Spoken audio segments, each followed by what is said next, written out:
नाजरीन, आज के खबरनामे में आप सभी का खैर मकदम है। अब महाराष्ट्र में दाखिल होने वाले हर शख्स को कोरोना की नेगेटिव रिपोर्ट साथ रखना लाजमी। रियासती हुकूमत ने कोरोना के फैलाव को रोकने के लिए एक और अहम फैसला लिया है। ट्रेन के ज़रिए महाराष्ट्र आने वाले हर मुसाफिर के लिए इसका RT-PCR टेस्ट नेगेटिव होना लाजमी करार दिया गया है, जो महाराष्ट्र में दाखिले से 48 घंटे पहले की होनी चाहिए। अब नांदेड़ के कोरोना पॉजिटिव मरीजों और दीगर तफसीलात पर रोशनी डालते हैं।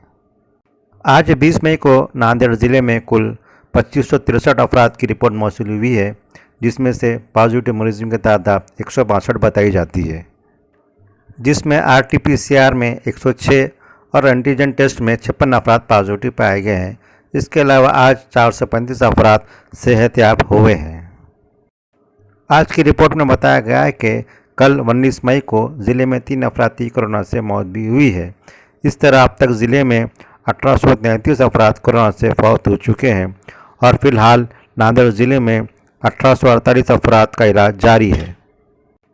आज 20 मई को मीडिया से मिली इत्तला के मुताबिक मुल्क के माहिर साइंसदानों ने ये इशारा दिया है कि मुल्क में जारी कोरोना की दूसरी लहर जुलाई तक जारी रहेगी, इसलिए आवाम को मज़ीद 2 माह तक एहतियात बरतने की ज़रूरत है।